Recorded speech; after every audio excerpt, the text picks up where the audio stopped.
Sem se spomnil drugega plastičnega dokaza. Ja, Zoran Janković je prepovedal trubače, ne?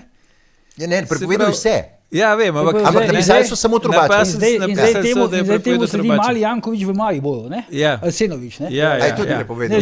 Zdaj gre na zmesi se. Ampak se pravi, ne, človek, ki če kaj posluša trubače, ne, je zato, da spet zaščiti lastno rit, ne, je prepovedal kukar trubače. Ne. In zdaj grejo na živce. Ne? Ja, seveda mu grejo na živce.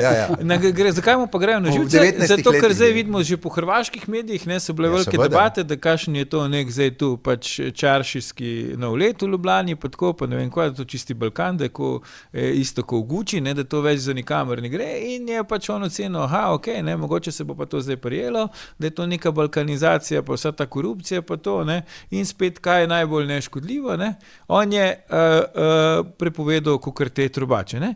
Je pa zmeraj možna tudi druga razlaga, ne, da oni niso plačali to, ko bi mogli plačati za to, da se tam špilajo, ne, in jim je ukinil pač licenco.